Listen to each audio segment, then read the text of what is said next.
Willie D Live. What's up, family? Based on reports from late 2025 and early 2026, we do know that some Epstein survivors voted for Trump in the 2024 election.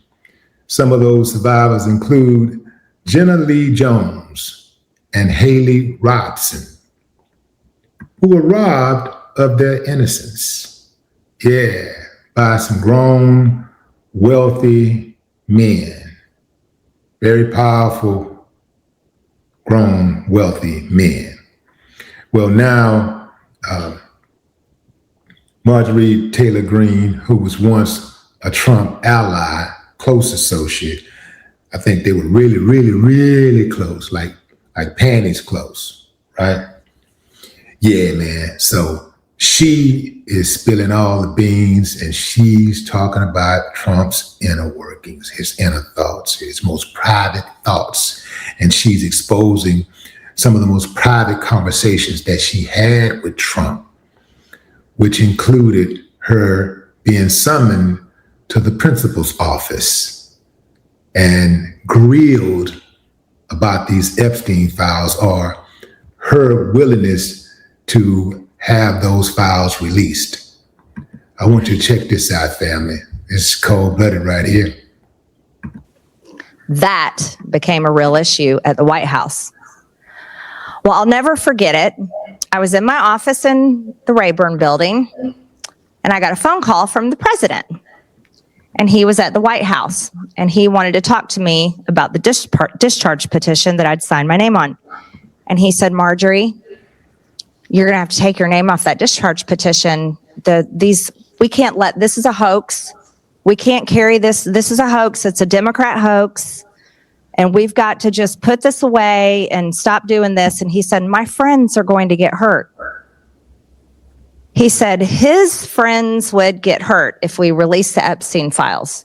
He said, Marjorie, these are good people. It crosses, as a matter of fact, it crosses all the lines.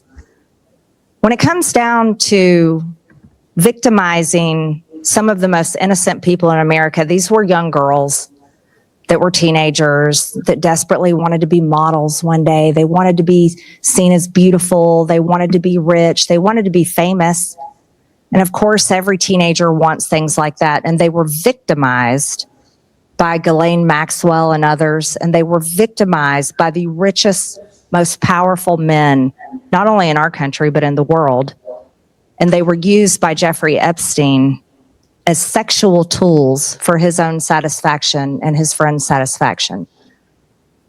To actually be asked by the President of the United States to back off and not help these women, that's when MAGA died. That's when the entire thing shattered for me. So I kept my name on. Then we spent 8 weeks shut down. Remember that? We spent 8 weeks shut down. By the way, that was to stop the Epstein resolution from getting a House vote. That's what that shutdown was about. Finally, they reopened the government, and a brand new Democrat member of Congress was sworn in, and we got the 218th signature, released the resolution, passed it overwhelmingly, which was hilarious to me, watching all these Republicans, oh yeah, all of a sudden I'm voting to release the Epstein files. What a pathetic joke. Weak men, oh my gosh, they're so weak. So they vote to pass it. It flies through the Senate, of course, because no one wants to lose their re-election on voting no. And then President Trump's hand was forced to sign it. He didn't sign that because he supported it. He was forced.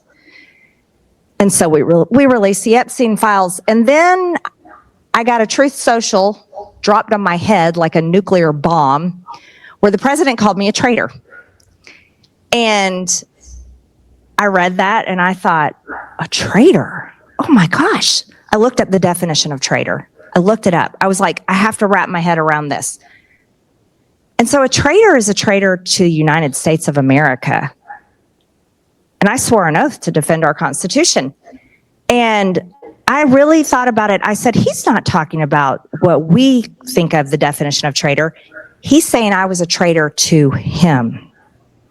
To him. And that's why I was a traitor to him. And that's why he was going to support a primary against me, just like he's doing to Thomas Massey, which is horrific. And I looked at that and I thought to myself, this is a badge of honor. It truly is. And I thought, this is so unbelievable to me. But here's what happened after that. Not a single Republican defended me. Not one that I served with. By the way, I had paid all my dues to the NRCC every Congress and supported all of them and endorsed many of them and donated money to them and helped them get reelected. And I had spent millions of my own dollars campaigning all over the country for President Trump. Think about that. But I was a traitor doing what we promised to do. And there, my friends, in lies the problem. There's no honor among thieves. Marjorie Taylor Greene is a horrible person to this day. Don't think because she has spoken on a couple of things and she's changed her mind about a few things that all of a sudden she's a good person.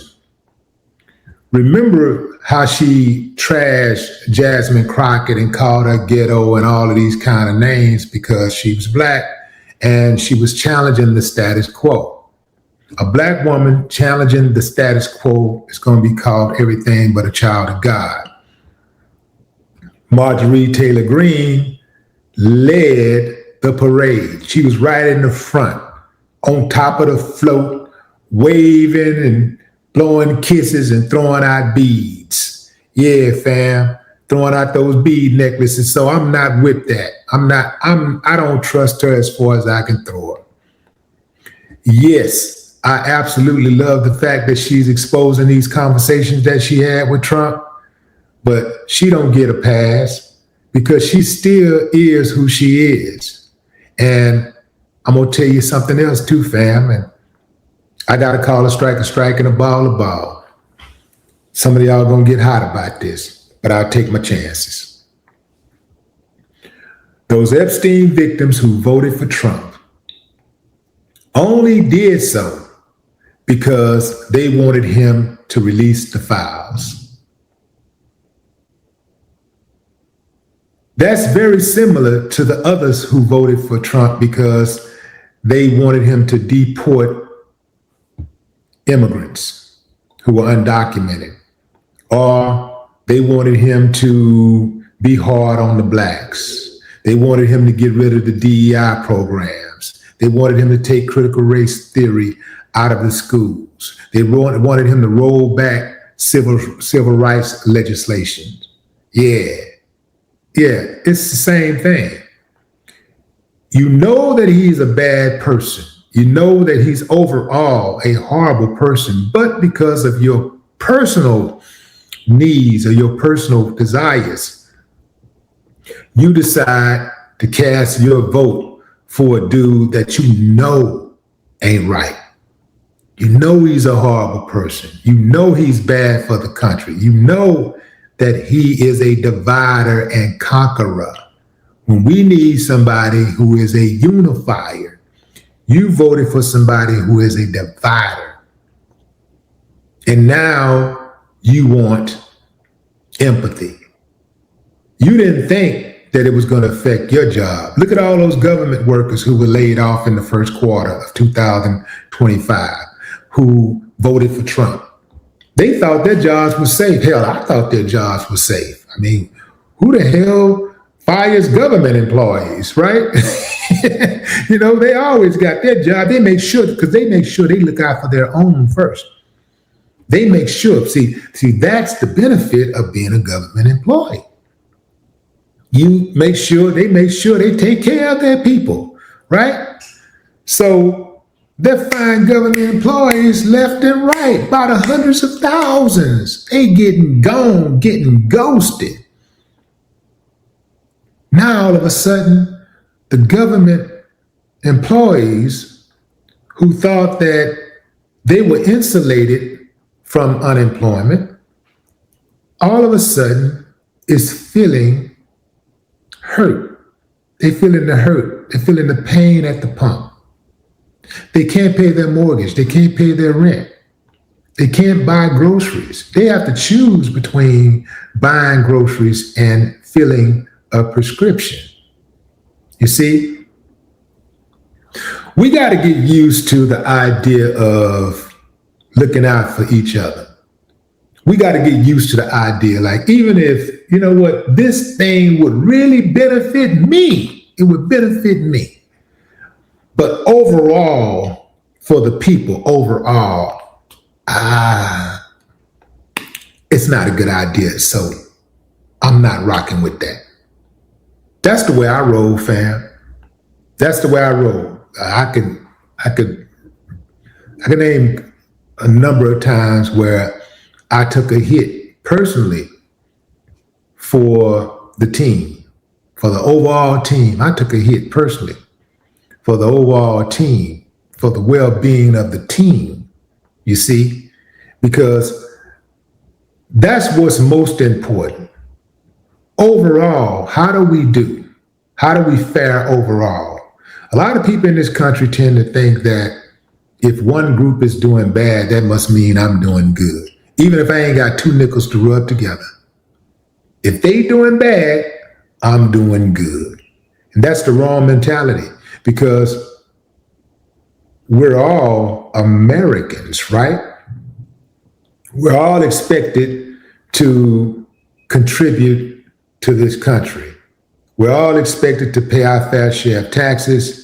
We're expected to be good neighbors. We're expected to be law-abiding citizens. We're expected to be productive, make some contributions, right?